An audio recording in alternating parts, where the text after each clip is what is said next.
겉으로 보이는 미국 경기는 흠잡을 데가 없습니다. 장기간 4%를 밑도는 실업률, 2분기도 3% 넘게 성장할 거라는 굳건한 믿음, 거기에 사상 최고치를 찍고 있는 증시까지 좋은 뉴스만 많이 접하실 수 있는데요. 하지만 저희 브랜베어 시간에도 전해드렸지만 맥도날드도 안 팔리고 스타벅스도 안 팔리고 미국 최대 소매업체 중 하나인 타겟은 소비 부진에 시달려서 5천여 개 품목 가격을 내리고 이런 밑바닥 경제 하락 현상도 함께 보이고 있습니다.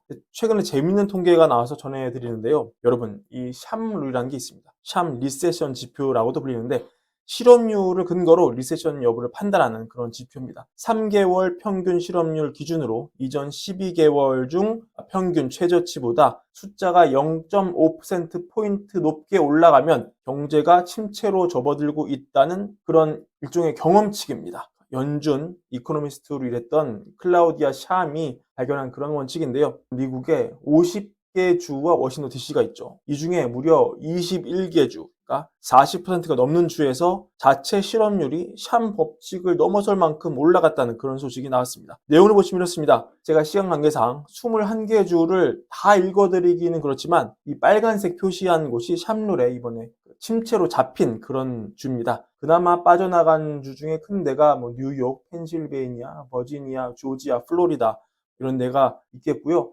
뉴저지, 코네티컷, 메인, 켄터키, 루이지애나, 오클라호마, 캘리포니아, 오레곤, 워싱턴, 알래스카 전부 다 샴룰에 들어갔습니다. 이걸 다 소개할 수는 없고 변화가 큰 주 위주로 살펴보면 로드 아일랜드가 3개월 평균 실업률이 4.03, 12개월 중 최저가 2.63, 변화가 1.4%포인트 있었고요. 당연히 충족이 되죠. 0.5 넘었으니까. 미국 동부 코네티컷, 뉴욕 바로 옆에 있는 주인데 평균이 4.47, 3개월. 12개월 최저가 평균 3.33, 변화가 1.13이 나와서 해당. 워싱턴, 서부에 있는 워싱턴, 3개월 평균이 4.77, 12개월 최저 3.80, 변화가 거의 1%포인트에 달한다고 볼 수 있습니다.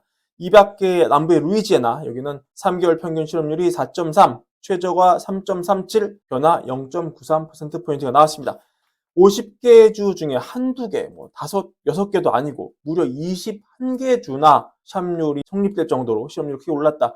이건 시사하는 바가 작지 않을 수 있는데요. 겉보기로 보이는 미국 경제를 이렇게 주별로 잘게 이렇게 착착착 썰어보면은 꽤 약점이 많이 보이고 있다. 이런 현상이 나타나고 있다고 판단할 근거가 되기 때문이죠.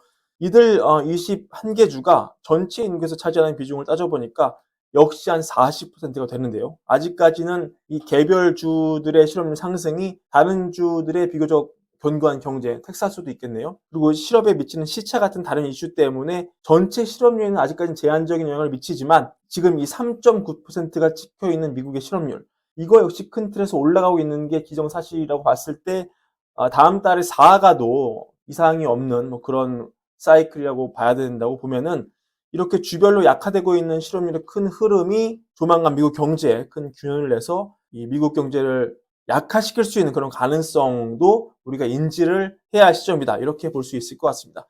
다만 이 경우에도 이 샴룰이라는 게 아까도 말씀드렸잖아요. 경험칙이라고. 과학적인 법칙, 수학적으로 나오는 그런 게 아닙니다. 과거에 이런 경우에 경기가 후퇴했으니까 앞으로도 이런 지표가 나오면 이럴 것이다. 이렇게 나오는 그런 일종의 그 사인 같은 그런 것이거든요. 그렇기 때문에 과거와 지금 경제 패러다임 자체가 달라졌고 풀려있는 유동성의 규모가 다르기 때문에 게다가 우리는 선거까지 있는 해이기 때문에 샴룰에서 보이는 경기 침체 조건이 설사 충족되더라도 주식시장의 급락과 리세션이 오지 않을 수 있는 가능성에 대해서도 역시 인지를 하고 넘어가야 할 것 같습니다.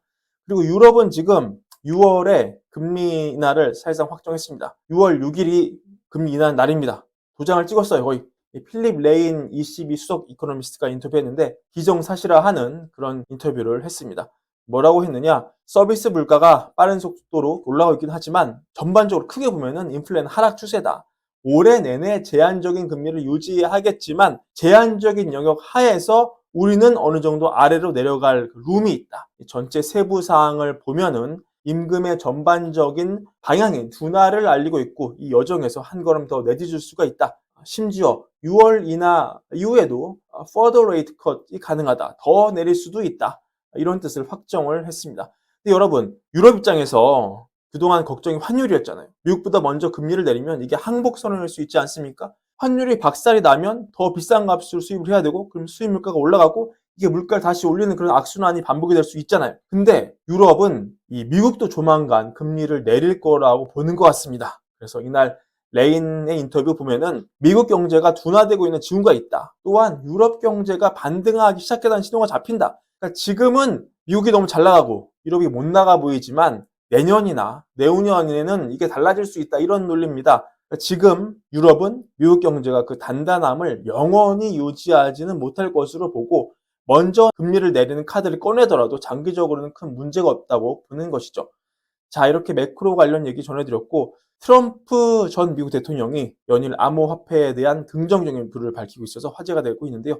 트럼프는 대선 후보 중 최초로 암호화폐 기부금을 받겠다고 선언을 한 바 있고, 이번에는 더 세게 발언을 했습니다. 이 트럼프 SNS 보시면은 나는 암호화폐에 대해서 매우 긍정적이고 이 급성장하는 산업과 관련된 모든 것에 대해 열린 마음이다 선언을 하고 있고요. 또 뭐라고 합니까, 여러분? 우리는 이 분야에 대한 리더가 반드시 돼야 되고 2등은 없다. 근데 이 삐뚤어진 조 바이든은 역사상 최악의 대통령인데 이 산업이 서서히 고통 속에서 죽기를 바라고 있다. 그런 일은 절대 일어나서는 안 된다. 이런 발언을 하고 있습니다. 과거에 그는 비트코인에 부정적인 사람이었습니다. 하지만 이제는 변했습니다. 누구보다 암호화폐를 밀어주는 사람으로 변했죠. 이 밈코인 중에 하나인 이 마가코인은 최근 이런 분위기와 함께 굉장히 상당한 가격 상승 랠리를 보이기도 하고 있는데요. 이게 작년 8월에 나온 건데 이 트럼프 선거 운동을 위해서 나온 캠페인의 일환이었죠.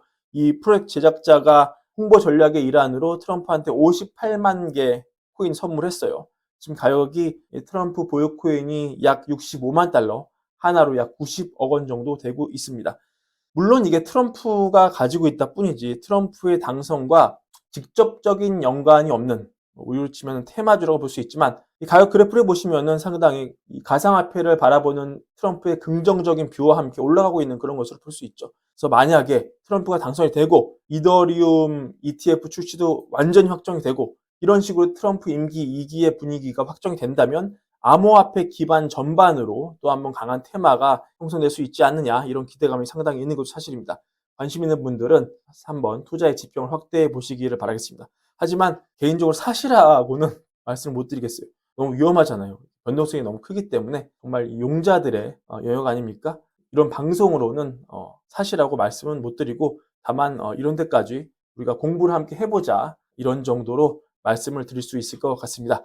자, 오늘 준비한 불연비용 영상은 여기까지고요. 구독과 좋아요, 알림, 사랑도 함께 부탁드립니다. 감사합니다.